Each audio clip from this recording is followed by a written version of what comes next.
Pastor Praveen పగడాల మరణం ఇప్పుడు తెలుగు రాష్ట్రాలలో సంచలనంగా మారింది. రాజమండ్రి, తివాంచెరు, కొంతమూరు జాతీయ రహదారిపై ప్రవీణ్ పగడాల మృతదేహాన్ని మంగళవారం ఉదయం స్థానికులు గుర్తించారు. పక్కనే బైక్ ఉండటంతో బైక్ ప్రమాదంలో ప్రవీణ్ పగడాల చనిపోయినట్లు తొలుత భావించారు. అయితే ప్రవీణ్ పగడాల శరీరంపై గాయాలు కనిపించాయంటూ ఆయన అనుచరులు ఈ ఘటనపై అనుమానాలు వ్యక్తం చేస్తున్నారు. ఏదేమైనా పోలీసులు కేసును తేల్చే వరకు ఒక క్లారిటీ వచ్చేలా అయితే కనిపించడం లేదు. సమయం గడిచే కొద్దీ పాస్టర్ ప్రవీణ్ పగడాల మృతిపై తీవ్ర అనుమానాలైతే వ్యక్తమవుతున్నాయి.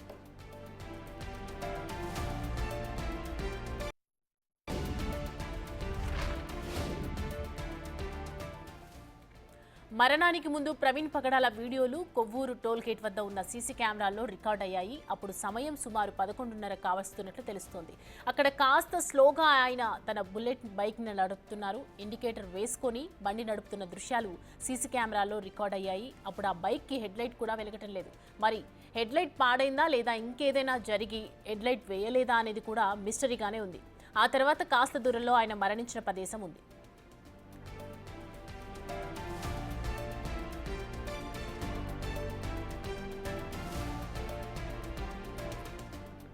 అయితే ఆయన మృతి చెందిన ప్రాంతం కొంతమూరు వద్ద ప్రమాదం జరిగినట్లుగా పోలీసులు తాజాగా విడుదల చేసిన మరో సీసీ ఫుటేజ్లో తెలుస్తోంది. కొవ్వూరు టోల్ గేట్ నుంచి ప్రవీణ్ మృతి చెందిన ప్రాంతానికి 11 నిమిషాల్లో చేరినట్లు తెలుస్తోంది. అక్కడ ఆయన బుల్లెట్ బైక్ కి ఒక్కసారిగా ఏదో అయినట్లు విజువల్స్ లో తెలుస్తోంది. కానీ ఏం జరిగింది అన్నది మాత్రం స్పష్టత రావటం లేదు. అప్పుడు కూడా ఆయన బండికి హెడ్లైట్ వెలగటం లేదు. అయితే వెనక నుంచి వస్తున్న ఏదైనా వాహనం ప్రవీణ్ ప్రయాణిస్తున్న బుల్లెట్ ని ఢీకొట్టిందా అంటే దానికి సరైన ఆధారాలు దొరకటం లేదు. ఎందుకంటే ఏదైనా వాహనం ఢీకొంటే శబ్దం రావటం జరుగుతుంది.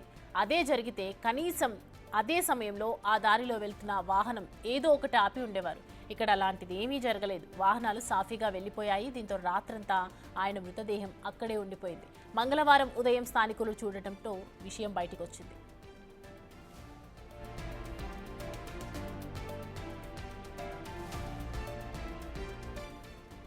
ప్రవీణ్ పగడాల చనిపోయారు. అయితే ఆయన ఎలా చనిపోయారు అనేది ఇంకా నిర్ధారణ లేదు. అక్కడున్న సీన్ చూస్తే ప్రమాదం అని చెప్పడానికి తాజా సీసీ ఫుటేజ్ ద్వారా కొంత మాత్రమే అర్థమవుతోంది. దాడి జరిగిందని చెప్పడానికి మాత్రం ఎక్కువ సాక్ష్యాలున్నట్లు స్పష్టమవుతోంది. బుల్లెట్ బైక్ కి అక్కడక్కడ గీతలు పడ్డాయి. హెడ్ ల్యాంప్ వద్ద కూడా బండి కాస్త డ్యామేజ్ అయింది. బండి కింద పడితే అలాంటి డ్యామేజీ కాదని స్థానికులు అంటున్నారు. బైక్ నడుపుతున్న వ్యక్తి ప్రమాదానికి గురై చనిపోతే ఖచ్చితంగా హెల్మెట్ డ్యామేజ్ అవుతుంది. కానీ ఇక్కడ ప్రవీణ్ పగడాల పెట్టుకున్న హెల్మెట్ కి ఏమీ కాలేదు. ప్రమాద స్థలంలోనే అది పడిపోయి ఉంది. పైగా ప్రమాద స్థలంలో ఒక్క చెక్క ముక్క కూడా కనబడుతోంది. దానిపై కూడా రక్త గాయాలున్నాయి. దీంతో స్థానికులు అనుమానాలు మరింత బలపడుతున్నాయి. ప్రవీణ్ పగడాల పెదాలపై గాయాలుండటం, అవి ప్రమాదం జరిగినప్పుడు తగిలిన దెబ్బల్లాగా లేకపోవడంతో ఖచ్చితంగా దాడి జరిగి ఉంటుందని అనుమానిస్తున్నారు.